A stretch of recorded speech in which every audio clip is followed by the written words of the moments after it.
എറണാകുളം ജില്ലയിൽ പെരുമ്പാവൂരിനടുത്ത് സ്ഥിതി ചെയ്യുന്ന കല്ലിൽ ഭഗവതി ക്ഷേത്രമാണിത്.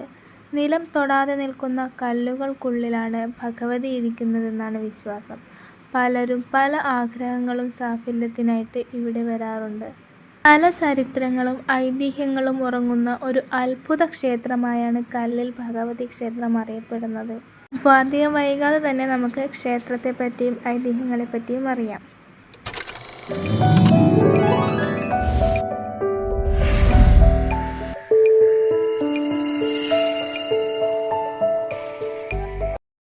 ഹലോ, ഇന്നത്തെ യാത്ര കല്ലിൽ ഭഗവതി ക്ഷേത്രത്തിലേക്കാണ്. കേരളത്തിലെ എറണാകുളം ജില്ലയിലെ പെരുമ്പാവൂരിനടുത്ത് മേത്തല എന്ന ഗ്രാമത്തിലാണ് കല്ലിൽ ഭഗവതി ക്ഷേത്രം സ്ഥിതി ചെയ്യുന്നത്. പെരുമ്പാവൂരിൽ നിന്ന് 10 കിലോമീറ്റർ അകലെയാണ്. 9-ാം നൂറ്റാണ്ടിൽ സ്ഥാപിച്ച കേരളത്തിലെ ഒരു പ്രശസ്തമായ ക്ഷേത്രമായിരുന്നു കല്ലിൽ ഭഗവതി ക്ഷേത്രം. കേരളത്തിലെ ഏറ്റവും പുരാതനമായ ഒരു ക്ഷേത്രങ്ങളിലൊന്ന്. ആദ്യം നമുക്ക് ക്ഷേത്രത്തിൻ്റെ ഐതിഹ്യം ഒന്ന് മനസ്സിലാക്കിയിട്ട് ക്ഷേത്രത്തിലെ ഉൾക്കാഴ്ചകളിലേക്ക് കടക്കാം. അതായിരിക്കും കുറച്ചും കൂടി നല്ലത്. കാട്ടിനുള്ളിൽ എത്തിച്ചേർന്ന നാട്ടുകാരായ ആളുകൾ അസാമാന്യ സൗന്ദര്യമുള്ള ഒരു സ്ത്രീയെ കാടിനുള്ളിൽ കണ്ടുവത്രേ.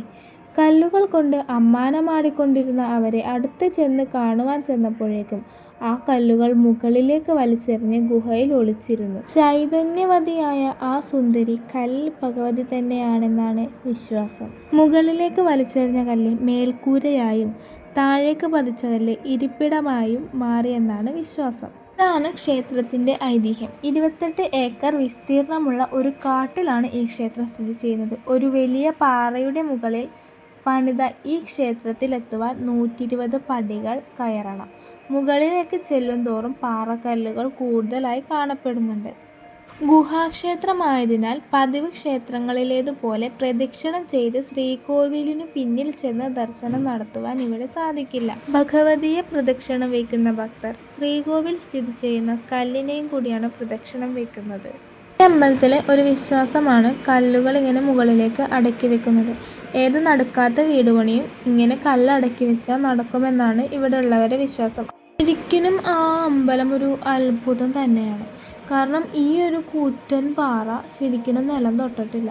നമുക്ക് ഉള്ളിൽ കൂടി നോക്കിയാൽ അപ്പുറം കാണാൻ പറ്റും. പിന്നെ ഇതേപോലെ കല്ലുകൾ ഇങ്ങനെ അടക്കി വെച്ചേക്കുന്നത് കൊണ്ട് അപ്പുറത്തേക്ക് അങ്ങനെ കാണാൻ പറ്റുന്നില്ല എന്നുള്ളൂ. പിന്നെ സപ്പോർട്ടിംഗ് ആയിട്ട് കുറേ പാറക്കല്ലുകൾ കൂടെ ഉണ്ട് കേട്ടോ. ഇതുപോലുള്ള കല്ലുകളുടെ ഉള്ളിൽ കൂടിയാണ് നമ്മൾ പ്രദക്ഷിണം വെക്കുന്നത്. അതുപോലെ വീണ്ടും ശ്രീകോവിലിനകത്തേക്ക് കയറി ചെല്ലുന്നതും ഇതേപോലുള്ളൊരു കല്ലിൻ്റെയൊക്കെ ഉള്ളിൽ കൂടി തന്നെയാണ്. ഞാൻ ഇതുവരെ ഇങ്ങനെ ഒരു അമ്പലം നമ്മുടെ എറണാകുളം ജില്ലയിൽ കണ്ടിട്ടില്ല കേട്ടോ. ഫസ്റ്റ് ടൈം ഇത് കണ്ടപ്പോൾ ശരിക്കും എനിക്ക് നല്ല അത്ഭുതം തോന്നി. ചുറ്റിനും കാടാണ്. ഈ കാടിൻ്റെ ഉള്ളിലാണ് ഈ അമ്പലം.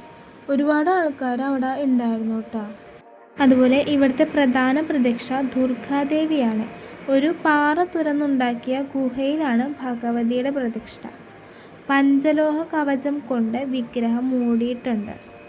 ബ്രഹ്മാവിൻ്റെ വിഗ്രഹം ഈ പാറമലയ്ക്ക് മുകളിൽ കൊത്തിയുണ്ടാക്കിയിരിക്കുന്നു. ബ്രഹ്മാവിൻ്റെ കൂടെ ശിവനും വിഷ്ണുവും കൂടിയുണ്ടെന്നാണ് സങ്കല്പം. ഗണപതി, ശാസ്താവ്, കരിനാഗ യക്ഷി എന്നിവരുടെ സാന്നിധ്യവും അരുളുന്നു. കല്ലിൽ ഭഗവതി ക്ഷേത്രത്തിൻ്റെ ചരിത്രങ്ങൾ പറയുവാനാണെങ്കിൽ ഒരുപാടുണ്ട്. ചരിത്രങ്ങളുടെ ഫുൾ ഡീറ്റെയിൽസ് ഞാൻ ഡിസ്ക്രിപ്ഷനിൽ കൊടുത്തിട്ടുണ്ട്. ഇത് വാഹനങ്ങൾ പാർക്ക് ചെയ്യുന്ന എൻട്രൻസ് ആണ്. ഈ ഭാഗത്തു കൂടി നമുക്ക് കാറോ ബൈക്കോ ഉണ്ടെങ്കിൽ നമുക്ക് ഓടിച്ചിട്ട് പോകാൻ പറ്റുന്നതാണ് കേട്ടോ. അപ്പോൾ നമ്മൾ അമ്പലത്തിലോട്ട് ഈ കാടിൻ്റെ ഈ ഉള്ളിലോട്ട് കയറുന്നതിന് മുമ്പായിട്ട് സ്റ്റെപ്പുകൾ നമ്മൾ കാണും. ആ സ്റ്റെപ്പിൽ കൂടി നടന്ന് വേണം ശരിക്കും ശ്രീകോവിലിൽ എത്താനായിട്ട്. നമ്മൾ എന്തെങ്കിലും കാര്യസാധ്യതയ്ക്ക് വേണ്ടിയിട്ടാണ് ആ ക്ഷേത്രത്തിലേക്ക് ചെല്ലുന്നതെങ്കിൽ ഈ 120 പടികളും ചവിട്ടിയതിന് ശേഷം ശ്രീകോവിലിൽ ചെല്ലണമെന്നാണ് വിശ്വാസം. നമ്മൾ ഉള്ളിലേക്ക് ചെന്നിട്ട് അവിടെ നിന്ന് കയറാനാണെങ്കിൽ 69 പടികളാണ് അവിടെ കുത്തനെയായിട്ട് നിൽക്കുന്നത്. നമ്മൾ മെയിൻ റോട്ടിൽ നിന്ന് ഈ അമ്പലത്തിലേക്കുള്ള എൻട്രൻസ് കയറി കുറച്ച് വരുമ്പോൾ തന്നെ നമ്മൾ ഇതുപോലെയുള്ള പടികളാണ് കാണുന്നത്. ഇവിടെ മുതൽ പടികൾ ചവിട്ടി വേണം അമ്പലത്തിനകത്ത് കയറാനായിട്ട്. വണ്ടിക്ക് പോകേണ്ടവർക്ക് തൊട്ട് സൈഡിൽ കൂടി ഉള്ളിലേക്കും കൂടി ഒരു വഴിയുണ്ട്. അങ്ങനെ ഞങ്ങൾ ക്ഷേത്രത്തിലൊക്കെ കയറി തൊഴുത് ഇറങ്ങി ഞങ്ങളത് പോവാണ്. അപ്പോൾ അമ്പലത്തിലെ വിശേഷങ്ങളൊക്കെ ഇത്രയേ ഉള്ളൂ. അപ്പം ഇനി അടുത്ത വീഡിയോയിൽ അടുത്ത വിശേഷങ്ങളുമായിട്ട് വരുന്നത് വരെ ബായ്.